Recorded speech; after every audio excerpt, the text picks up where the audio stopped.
విమల ఇంట్లో కూర్చుని TV serial చూస్తోంది. బయట ఉరుములు మెరుపులతో కూడిన వర్షం పడుతోంది. ఆ వర్షం చూసి విమల భర్త ప్రకాష్, బయట ఉరుముతుంది, గా టీవీ బంద్ చేస్తే ఏమైతుంది? బయట ఉరిమితే లోపల టీవీ ఎందుకు బంద్ చేసుడు? మంచి సీరియల్ వస్తుంది, మీరు కూడా చూడండి.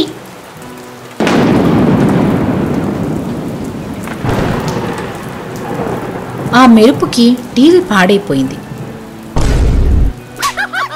ఏమైంది? దీనికి ఆఫ్ అయింది. బంద్ చేయి అంటే ఇన్నావా? ఇప్పుడు చూడు, టీవీ కాలిపోయింది. అయ్యో, ఇప్పుడు సీరియల్ రాదా? అయితే నీ మొహం వస్తుంది. పో, ఇంట్లోకి పోయి ఆ బట్టలు తుక్కో, రేపు క్యాంప్ పోయేదుంది.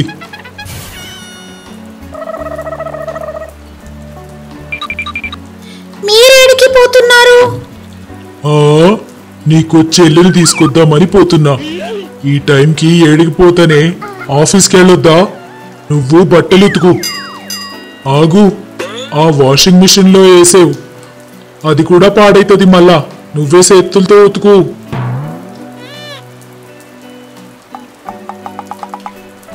నేనున్నా కదా, మీరు వెళ్ళండి. విమల విడిచిన బట్టలన్నీ తీసుకుని బాత్రూమ్ దగ్గరికి పిండడానికి వచ్చింది. బట్టలన్నీ నానబెట్టి పిండుతూ ఉంది. ఒక్కటి పిండిందో లేదో. అమ్మా, నా చేతులు పోతున్నాయి. చల్, ఈ వానలా ఈ బట్టలు ఎవడు పిండుతారు? వాషింగ్ మిషన్ ఉన్నది కదా, అందులోనే వేస్తా. వెళ్ళి వాషింగ్ మిషన్లో వేసి ఆన్ చేసింది.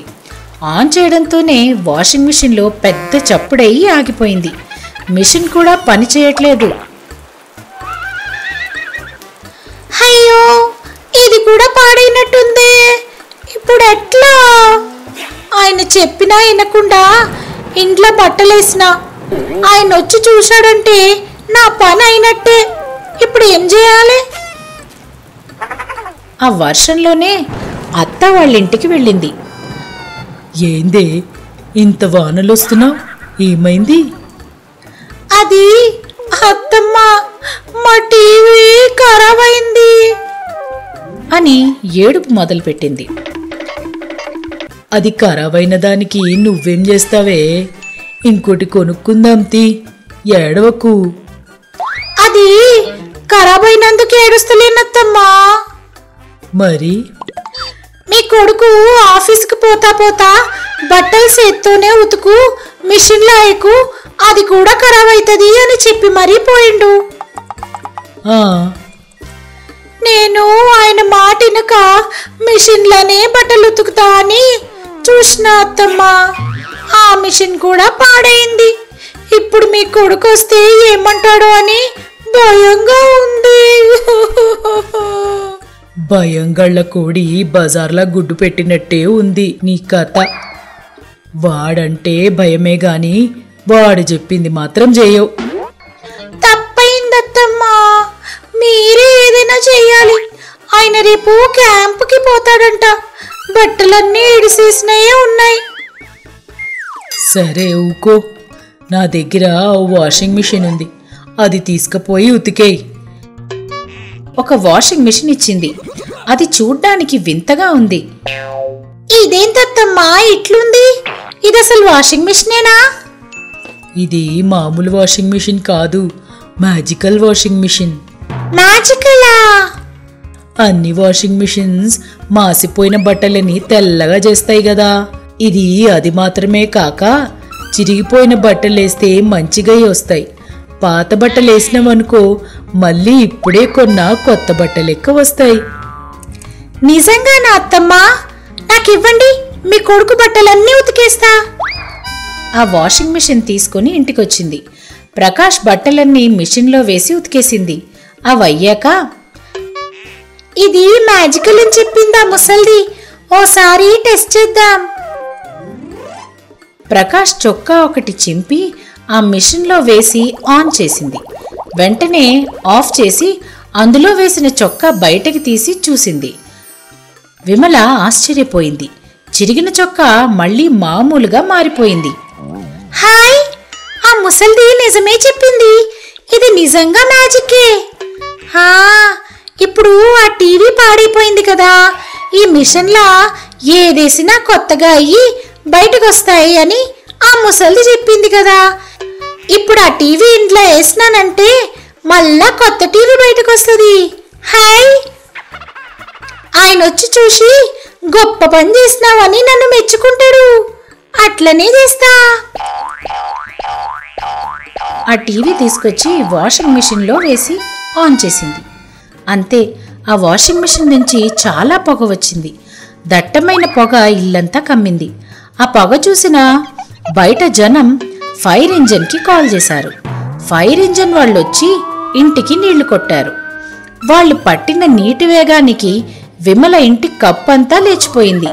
విమల ఒక చోట కూర్చుని, ఛీ, నా బ్రతుకు, కొత్త టీవీకి ఆశపడి టీవీ పెట్టుకోవడానికి ఇల్లే లేకుండా చేసుకున్నానా.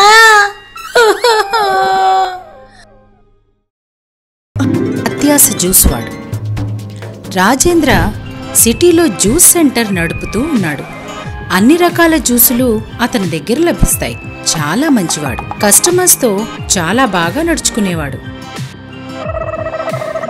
ఒకరోజు ఒక కస్టమర్, అన్నా ఒక పైనాపిల్ జ్యూస్ అన్నా. సార్ 2 నిమిషాలు. అరే గిరి, సార్కు ఒక పైనాపిల్ జ్యూసి. గిరి జ్యూస్ తెచ్చి ఇచ్చాడు. కస్టమర్ జ్యూస్ తాగి, చాలా బాగుంది సార్. ఎంత? 20 రూపాయలు సార్, గంటే. ఓష్, అంతేనా? ఇదిగోండి. డబ్బులిచ్చి అక్కడి నుంచి వెళ్ళాడు. కస్టమర్ వెళ్ళగానే గిరి ఆలోచనలో పడ్డాడు. మావన్ దుకాణం మస్తుగా నడుస్తున్నది. చుట్టుపక్కల ఇంకో జ్యూస్ సెంటర్ కూడా లేదు. ఇట్లా ఎన్ని దినాలన్నీ నీ దుకాణంలో జీతగాని లెక్క బతకాలి. నేనే ఒక షాపు తెరుస్తే కాదా అని అనుకుంటూ ఉన్నాడు. గిరి కదలకుండా నిలబడ్డం చూసి, ఏంద్రా గిరి, అట్లా రాయి లెక్క నిలుస్తున్నావు? అంటే షానేళ్ళ సంది నీకాన్నే పని చేస్తున్నా. అవును. ఇంకెన్ని దినాలు అట్లా జీతగాని లెక్క చేస్తావు? నువ్వే ఒక దుకాణం పెట్టుకోవచ్చు కదా అని ఇంటికాడ నా పెన్లో ఒకటి లొల్లి పెడుతున్నదన్నా. అరే మంచి ఆలోచన కదరా, పెట్టుకోకపోయినావా మరి? అంటే నువ్వు ఒప్పుకుంటున్నావా? అరే నువ్వు షాప్ పెట్టుకునేదందుకు నా పర్మిషన్ ఎందుకురా? అది నీ ఇష్టం. అది కరెస్టే అనుకో, కానీ ఇన్ని దినాలు నీకనే పని చేసి నీకే పోటీగా జ్యూస్ సెంటర్ పెడితే ఏం మంచిగా ఉంటుందని. అరే అదేం లేదురా, నువ్వు కాకుంటే ఇంకెవడో పెడతాడు. ఎవని గిరాకాంది, ఎవని అదృష్టం వాంది. ఓ అన్నా, ఇన్ని దినాలు నువ్వు నా కాడ పని చేసినందుకు నేనే నీకు ఏదో ఒక మార్గం చూపిద్దాం అనుకున్నా. నేను ఒక 10,000 ఇస్తా, దాంతో దుకాణం పెట్టుకొని పెళ్ళాం పిల్లల్ని చక్కగా చూసుకో. గల్లా పెట్టిలోంచి డబ్బు తీసి ఇచ్చాడు. డబ్బు తీసుకుని గిరి రాజేంద్రకి దండం పెట్టి అక్కడి నుంచి ఇంటికెళ్లాడు. వారం రోజుల్లో షాప్ పెట్టి రాజేంద్రతోనే ఓపెనింగ్ చేయించాడు. వారం 10 రోజులు షాప్ బాగానే నడిపాడు. తర్వాత తనలో దాగున్న అత్యాసపరుడు బయటకొచ్చాడు. ఎవ దుకాణం పెట్టాలన్న కోరిక అయితే తీరింది, గాని ఆ పిచ్చి రాజేంద్ర గాని కాడ మెత్తగా మాట్లాడి 10,000 అయితే గుంజిన. ఇక 10,000 ఇప్పుడు లక్షల రూపాయలు చేయాలి అని అనుకుని పళ్ల మార్కెట్లో పాడైపోయిన పళ్ళు పడేసే చోటు నుంచి చాటుగా వెళ్లి పళ్ళు తెచ్చి అందులో మంచి మంచివి ఏరి పక్కన పెట్టుకున్నాడు. టేస్ట్ ఎక్కువ ఉండడానికి, పాడైపోయిన స్మెల్ తెలియకుండా ఉండడానికి లిక్విడ్ కూడా తెచ్చి పెట్టుకున్నాడు. వాటితో జ్యూస్ తయారు చేసి అమ్మడం మొదలు పెట్టాడు. అబ్బా గిరన్న, ఏం కలిపినవన్నా ఇంట్లో? మస్తు కమ్మగున్నది జ్యూసు. మన చేతి వాటంతమ్మి కమ్మగుందన్నా. ఇంకోటి ఇయ్యమంటావా? ఇయ్యన్నా. గిరి ఇంకోటిచ్చాడు. ఖర్చులు తక్కువున్నాయి కాబట్టి గిరికి లాభాలు కూడా పెరుగుతున్నాయి. ఒకరోజు ఇంట్లో గిరి కొడుకు, నాన్న ఇయ్యాల నాకు బత్తాయి జ్యూస్ తీసుకురావా మన దుకాణం నుంచి. మన దుకాణంలోకించా? మన దుకాణంలో జ్యూస్ తాగదు బిడ్డ. నీకు కావాలంటే పైసలు ఇస్తా, రాజేంద్ర నా దుకాణంకి పోయి తాగిరా. లేదు, నేను మన దుకాణంలో జ్యూసే తాగుతా. ఏయ్, వద్దని చెప్పినా? ఏందయ్యా పోరేడు ఏమడిగిండు? జ్యూసే కదా, అడగరాంది ఏందో అడిగినట్టు చేస్తున్నావు. వాడు ఏదన్నాడు గానీ కొనిస్తా గానీ మన జ్యూస్ సెంటర్లకి వెళ్ళి జ్యూస్ అవుతుందా గానీ అని అనుకుంటూ అక్కడి నుంచి లేచి వెళ్ళాడు. గిరి ఒక కుర్రాణ్ణి పనిలో పెట్టుకుని హోమ్ డెలివరీ ఇవ్వడం కూడా స్టార్ట్ చేశాడు. ఎప్పుడు ఆర్డర్ చేసినావురా అని అంటూ ఉండగానే కాలింగ్ బెల్ మోగింది. వెళ్లి చూస్తే డెలివరీ అబ్బాయి జ్యూస్ తీసుకుని వచ్చాడు. మీ జ్యూసు అని చెప్పి జ్యూస్ ఇచ్చాడు. వాసు జ్యూస్ తీసుకొని లోపలికొచ్చాడు. అమ్మ జ్యూస్ వచ్చింది, రా తాగుదాం. నాకు వద్దులే నాన్న, నువ్వు తాగేయి అని చెప్పి ఆమె లోపలికెళ్ళింది. వాసు ఒక్కడే జ్యూస్ అంతా తాగేశాడు. సాయంత్రం గిరి షాప్ క్లోజ్ చేసి ఇంటికి వస్తూనే బాసు బాసు అని కొడుకుని పిలిచాడు. గిరి భార్య వచ్చి, వానికి మస్తుగా జ్వరం వచ్చింది, తిన్నదేది కడుపులు ఉంచుకుంటలేడు, తిన్నది తిన్నట్టే కక్కుతున్నాడు. అవునా, దవాఖానకు తీసుకుపోదాం పావే మరి అని అనుకుంటూ హాస్పిటల్కి తీసుకెళ్లాడు. మీ వాడు తిన్న ఫుడ్ పాయిజన్ అయింది. ఏం తిన్నాడు ఈరోజు? ఇవాళ ఏం తినలేదండి, చక్కగా ఉత్త జ్యూస్ తాగిండు గంతే. ఆ జ్యూస్ తాగడం వల్లే అతను ఇలా అయ్యాడు. 2 రోజులు హాస్పిటల్లో ఉండాల్సి వస్తుంది అని చెప్పి అక్కడి నుంచి వెళ్ళాడు. జ్యూస్ ఎక్కడిదే? మన దుకాణంలోదే, నువ్వు వద్దన్నావని ఆన్లైన్ లో ఆర్డర్ పెట్టుకొని తెప్పించుకొని తాగిండు. గిరి షాక్ అయిపోయాడు.